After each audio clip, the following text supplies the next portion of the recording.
કેટલું સરસ વાંદરું છે કાં રાકેશ? ડાર્લિંગ સાચી વાત છે, બહુ સરસ છે, ફાઇન છે. આપણે લેવું? ના એમ તો તમે છો જ ને યાર. નહીતર આવ્યો સોપાટીમાં એક જણો વાંદરું રમાડતો હતો. વાંદરું વાંદરું પણ એનું નામ વાંદરું, અસલ વાંદરું, જરાય માણસ જેવું નહીં.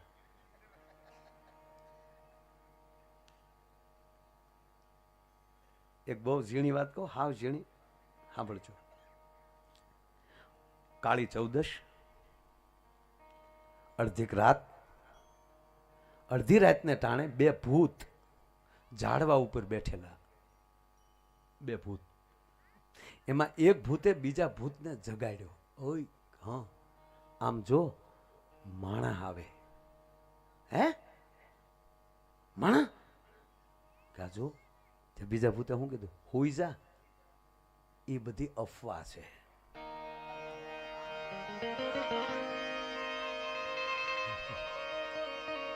બસ આવી હામ હામે અફવામાં ન રહેવું છે. હકીકતમાં ઉતરી જાય ને તો જ જીવન જીવાશે. પણ ઓલું વાંદરું એવું ભાઈ, જેમ એનો માલિક કે એમ કરે. અને તમે સાંભળી લેજો, જે કંપનીમાં કામ કરતા હોય એ કંપની જ આપણી માં છે. માં સાથે જો તમે ગદ્દારી કરી શકો તો કંપની સાથે ગદ્દારી કરી શકો. અને એની અંદર તમે જેટલું એને ઉત્પાદન દેવાની તૈયારી કરો ને ત્યારે માનવાનું કે તમે તમારી પોતાનું ઉત્પાદન કરી રહ્યા છો. આ નરું સત્ય છે. અમારી આખી ટીમ છે. અહીંયા હું ગાતો હોઉં અને આ સહેજ જ એમ કે મારે માયા બેન હરખું નથી ગાવા દેવું, તા ન ગાવા દે. આ ટીમ જ છે અમારી. આ મંજીરામાં જીતું ને એમ લાગે કે મારે નથી એને બરોબર થવા દેવું, એટલે એક આડો ઓળો તાલ વગાડી નાખે એટલે હડુડું બધું ભેગું. પણ એને એ ખબર નથી કે આખે આખો પ્રોગ્રામ હેઠો જાય છે. હું એક નહીં. એક વાંદરો એના માલિકનું કીધું કરતો હોઈશ બાપ.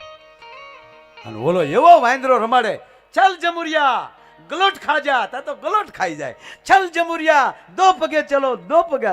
ચલ જમુરિયા દો પગ ઉપર રખ કે ચલો. જેમ કેમ કરતો હતો ને બધા તાળીઓ પાડતા હતા. ક્યાં બાત હે, ક્યાં બાત હે. તમે જોયું છે આ ક્યારેક? તો કહેવા ગયો કે એક વાંદરું કીધું કરે તો એ દુનિયા તાળીઓ પાડતી હોય, તો માણસ કીધું કરે તો દુનિયા કેટલી તાળી પાડતી હોય. તમે કલ્પના તો કરો યાર.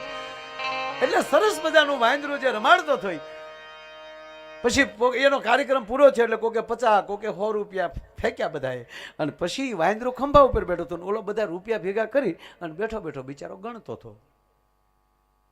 પણ બે તાજા પરણેલાઓ. આશ્ચર્ય થયું, ક્યાં બાત હે, કેટલું સરસ વાંદરું છે કાં રાકેશ? ડાર્લિંગ સાચી વાત છે, બહુ સરસ છે, ફાઇન છે. આપણે લેવું? ના એમ તો તમે છો જ ને યાર.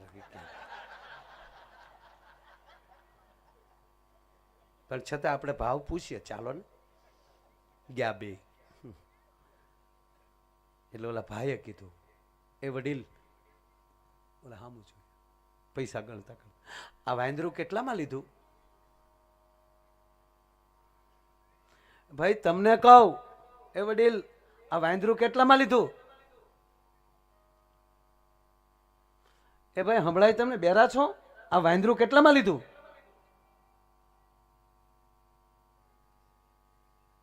ત્રણ વાર જવાબ ન આપ્યો ને તો બેન ખીજાણા. બેને કીધું, એ ભાઈ તમને ક્યારના મારા પતિ પૂછે છે આ વાંદરું કેટલામાં લીધું, જવાબ કેમ નથી આપતા? ત્યારે એને ટૂંકું એમ કીધું, બેન મેં તમને પૂછ્યું કે આ તમારું માકડું કચરામાં આવ્યું? નહીતર એક બેન ડોકમાં લોટકો શેન પહેરેલો, લોટકા ઘરના હશે, બેને લોટકા. એવું તો કોઈ આપણામાં લોટકું છે જ નહીં. 140 કિલો અડિયા સાહેબ, 140 કિલો. આ બધી વાત જાપાનની કરું છું, અહીંની વાત જ નથી. કારણ કે આપણે 140 કિલો લગભગ કોઈ હોય નહીં. બેન હાલ્યા જતી તો આપણે એમ લાગે કે નાની એવી વડલી હાલી જતી હોય. કેવા જાડા એ કહો. સ્કૂલને રજા પડી બપોરે 1 વાગે, છોકરાઓ જ્યાં સ્કૂલની બહાર નીકળ્યા તો એક બેન રસ્તે હાલ્યા જતા હતા. તે બેનની બાજુમાં 2 છોકરા હાલ્યા જતા હતા. સ્કૂલમાં રજા પડી, 2 છોકરા બેનની બાજુમાં હાલ્યા જતા હતા. કોકે પૂછ્યું કે છોકરાઓ કે હા તારા મમ્મી છે? એ કે તારા હશે. કે તારા મમ્મી નથી? કે મારા મમ્મી કેવા? કે તો બાજુમાં ક્યાં હાલ? તો બાજુમાં ક્યાં હાલું? સાયા સાયા હાલ્યો જાઓ. એ કેટલા જાડા છે કયો? વડલું જ લાગે ને નાનું એવું. ઓહો, એટલે આ બે નહીં લોટકા. અને માર્કેટમાંથી શાક માર્કેટમાંથી આમ નીકળ્યા અને એક જણો ડોકમાં લઈ ચેન તોડીને ભાગ્યો. બેનને ભગાય એવું કઈ હતું નહીં. મર્સિડીઝની વાહે રોલ કેટલો કાલે. પણ બેન 21મી સદી ને બેન શું બોલ્યા ખબર? લઈ જાય ને તાર બાપ ખોટો છે. એ ઓલો સાંભળી ગયો. હન પાછો ફર્યો. પાછો ફરીને ઘા કર્યો. હવે ખોટા પહેરીને નીકળો. 4 કલાક થા તમારી ફિલ્ડિંગ ભરૂસ. 4 કલાક થા. માઇન્ડ મોકો મળ્યો અને મને હેરાન કર્યો. ભાઈ કોઈ દી ખોટા પહેરીને નીકળ્યા આલ્યો. બેન પહેરીને કે તાર બાપ હાસો છે. બોલો ઓલાને તોડવી નાખ્યો. ઓલે શહેર મૂકી દીધું. આ ગામમાં હવે નો રહેવાય. અને એમાંય સાહેબ આપણું સુરત છે. હમણાં જ મને ઓલા ભાઈ ટીવી વાળા ઇન્ટરવ્યુમાં પૂછતા હતા કે તમને સુરત શું લાગે? મેં કીધું સુરત સુરત છે. અખિલ બ્રહ્માંડના માલિકે કરણ માટે જો આ ભૂમિ પસંદ કરી હોય અને ભગવાન સૂર્યનારાયણના દીકરી તાપીજી અહીંયા વહેતા હોય અને એના 2 સંતાનો અશ્વિની કુમાર અને યમરાજ, આ ભૂમિ જ મહાન છે. અને એ ભૂમિમાં આપ જ્યારે બધા અહીંયા મળ્યા છો, હજી મેં પ્રોગ્રામ કાંઈ ચાલુ કર્યો નથી. આ તો ખાલી બધું હજી ફાઉન્ડેશન બાંધીએ છીએ. માળ સણવાના બાકી છે. તમને એમ થાય કે બેઠા આવે ધબધબાટી હું બોલાવી, માઇક મળી જાય, અમે બધા મળી જાય, બહાર હોય એને એમ થાય કંઈક સારું છું છે. અને જે સૂરના અને દુહાના ઘોયા હોય એને આનંદ આવે અને અમારે સ્તુતિ થઈ જાય, પ્રાર્થના થઈ જાય. એટલે આજે કોઈ જાજા કલાકારો છે નહીં. હું અને બેન શ્રી અપેક્ષાબેન પંડ્યા, એકવાર એને પણ જોરદાર તાળીના ગળાથી વધાવો. અમારા તમામ સાજિંદા મિત્રો જીતુથી લઈ, જીતુ શું નામ તારું? જીતુ પટણી. હા, એનું પહેલું નામ લો, કારણ કે આખા ટેજ ઉપર વધારેમાં વધારે બળ આ કરવાનો છે અને હવારે ઓછામાં ઓછા આ લેવાનો છે. અરે ખરેખર હશે, મને સારું એ જ નથી પ્રતાપભાઈ સમજાતું. આ દેશમાં જે બળ કરે ને કઈ મળતું નથી. વળ ખાય વાંદરો, માલ ખાય મદારી. જેવી તેવી મહેનત છે. આ અમે જે કઈ 15 મિનિટ અમે બધા ભેગા જે બળ કર્યું સાહેબ, એટલું બળ તમે હવારમાં કરો, તમારી જિંદગીમાં યોગા ન કરવા પડે. વગાડો મંજીરા 15 મિનિટ આમ કરો, જો હાથ 15 મિનિટ આમ આમ આમ હાથ વગર મંજીરે કરજો, આમ આમ આમ 15 મિનિટ નહીં થાય. આ 2 કલાક ખોબા ઉપાડે. ભલે રામદેવ બાબા મહાન છે, મારા માટે પૂજનીય છે 100%. એક આખો યોગને એવી ફલક ઉપર મૂકી દીધું, વિશ્વ યોગ દિન બનવા મજબૂર કરી દેવું પડ્યું. પતંજલિ મહારાજના ગ્રંથમાં પડેલો એ યોગા રામદેવ બાબાએ આ યુગમાં એમ કહેવાય કે હિમાલયની ટોચ ઉપર મૂકી દીધો. એને પ્રણામ. પણ મંજીરા નો વાગે નથી. બોલાવો બાબાને આયા. ભલે ગમે એટલા વળ ખાતા હોય પણ આવે મંજીરામાં. 5 મિનિટ નહીં બચેગા. આવો ને. અરે બાબાએ બહુ સારું કર્યું સાહેબ. એક જગ્યાએ પ્રોગ્રામમાં ગયો ને ભાઈ, તે બેનો બેઠા બેઠા આમ નખ ગાતા હતા. હું શરૂ કરું દવ ડમક ડમક દા દૂર થતા, બેન કે ઝીંચીક ઝીંચીક ઝીંચીક. બધા બેનો નખું ગાયો. મેં કીધું આ શું સામું કર્યું? મને કે નખ ઘસીએ. કેમ? મને કે રામદેવ બાબાએ કીધું નખ ઘસો તો વાળ વધે ને કાળા થાય. હું કહું શીખો. બધા બેનો નખ ઘસતા હતા. એક બેન નહોતા ઘસતા, એક બેન તો આમ બેઠા હતા. બેન તમે કેમ નથી ઘસતા? કે ભાઈ મારે વધારે ઘાઈ ગયા, મૂછું મળી ઉગવા. નો ધંધો કરાય, નો ભાવે તો આમાં ટળી જાય યાર.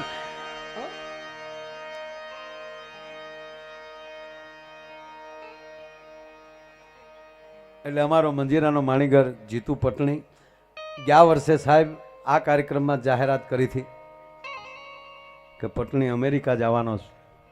સાહેબ જી આવ્યો છે. તાળીના ગલાટથી એને વધાવો.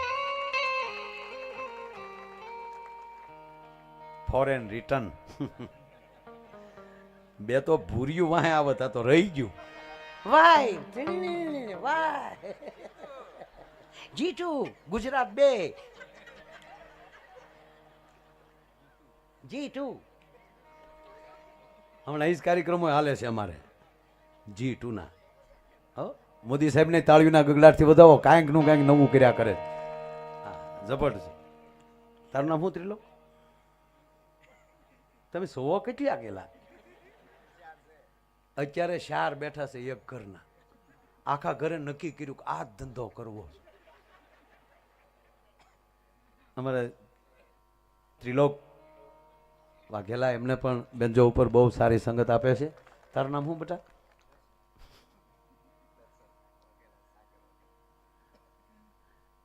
આ દર્શન વાઘેલા. સાગર તારું શું નામ? સાગર વાઘેલા. બેયને તાળીઓના ગળાથી વધાવો. એમના પિતા પણ મારી સાથે તબલું વગાડતા, આ દીકરો પણ વગાડે છે, બહુ સારું વગાડે છે.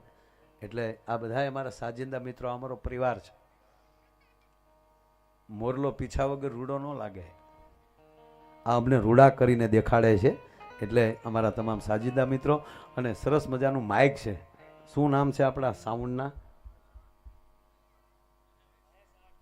મહેશ આર્ટ. આમાં સામે લખ્યું કેલાલ, એટલે હું આટીએ સીડ્યો, બાકી તો મેં વાંચ્યું. પણ ખરેખર બહુ સારા માઇક છે મારા બાપ. તાળીના ગળાથી સાઉન્ડને વધાવો. અને આ વિડીયોગ્રાફી દાઢી ક્યાં ગઈ? એ દાઢી એ મારી બધા પહેલાં એ સેલ્ફી પડાવી છે મારી પાસે. હું પેલા તારે તો ફોટાનો ધંધો છે યાર, ઘાંસીની ઘીરે ખોળની તાણી હોય. એટલે આ બધી આખી ટીમો. અને એમાંય તમારામાં જે અત્યારે સેવા જે બધા આપી રહ્યા છે, એ બધાય સ્વયંસેવકોને પણ તાળીના ગળાથી, વ્યવસ્થાપકોને પણ તાળીઓથી વધાવો. એટલે મેં કીધું ને કે આજ અમારું નક્કી નહીં હું થાય. બરાબર, અમારી તૈયારી છે દી ઉગાડવાની. તમે 5 વાગ્યાના આવી ગયો છો, મને ખબર છે. તમે ઓછો ટાઈમ ન થાય પણ મારા બાપ. હા, એટલે એવું નથી, આપણે ટેમ ટુ ટેમ જ આપણે પ્રોગ્રામ પૂરો કરશું. પણ આજની જે આવી લહેર છે, હું વધારેમાં વધારે અહીંયા ગીત આવશે, વાતો આવશે, હારી દુસ્સા આવશે. એક જગ્યાએ દુહો હોય, દુહો કહે તો સારું લાગ્યો. એક ભાઈ મને કે એક બે દુસ્સા થવા દેજો. આ ખીહેર કહે ને આપણે, ખીહેર મકર સંક્રાંતિ, ઉત્તરાયણ. બહુ સુધરીને બોલું તો ઉત્તરાયણ કહો, મકર સંક્રાંતિ કહો, નકર હાદી ભાષામાં ખીહેર. તો એક ભાઈ એમાં સુધાર, મને કે ખિસ્સર કે દી. હવે રહેવા દે નહીં ભાઈ તું, ખિસ્સર કે દી છે. એક ભાઈનું મોઢું હોજી ગયેલું હાવ. મેં કીધું હું છું આ ઢીમણા હેના ચા? મને કે મારી વાઈફનો આજ બર્થડે હતો. હું કહું મારા બેનનો બર્થડે ને તમને હોજા હેના સીડ્યા? મને કે હેતના. તમારા બેને એટલું બધું હેત કર્યું ને. હું કહું હોય કેન ભાઈ? મને કે ભાઈ એવું નથી ભાઈ, ભાંગી જ નાખ્યો, બીજું હું કોઈ માના આમ તોડી નાખ્યો. હું થયું શું? મને કે મેં કેક બનાવવા આપ્યું છું, એનું નામ હતું કૃતિ, ઓલે કુતરી લખી નાખ્યો. કેક ને હારો મને કાપી નાખ્યો. પછી તો ભૂલ ન પડવી જોઈએ ભાઈ. આ તો ખરેખર તમને એટલે બધા હસાવા જ આવ્યો છું. હસો યાર, દાંત કાઢો. અને તમે જ્યાં બધા હસો છો એના ઉપર નક્કી છું કે તમારું દાંપત્ય જીવન બહુ સુખી છે. કારણ કે બધા સજોડે છો અને હસો છો. બાકી હારે હોય તો હારા નથી હસતા, પૂછવું પડે. જો ભૂલથી દાંત કઢાઈ જાય તો કોણ કરો છો? કારણ કે હું ક્યાં જાત કાઢું, રણછોડભાઈ જાત કાઢે. બસ ભગવાનને પ્રાર્થના કરીએ કે આપનું દાંપત્ય જીવન પણ આજે હસો છો ને એવું આખું જિંદગી હસતા રહીએ. ભલા વેમ અને ઈર્ષામાંથી બહાર નીકળીએ. જ્યારે કોઈ પણ વ્યક્તિ, સ્ત્રી હોય કે પુરુષ હોય, જ્યારે વેમની અંદર પ્રવેશ કરી જાય છે પછી એનો કોઈ ઉપાય નથી હોતો. આજની વાત નહીં, શાસ્ત્રોનો પણ દાખલો લઈ લો હરિયા સાહેબ. જ્યાં વેમ આવ્યો છે પછી ભગવાનના માતા પિતા કેમ નથી?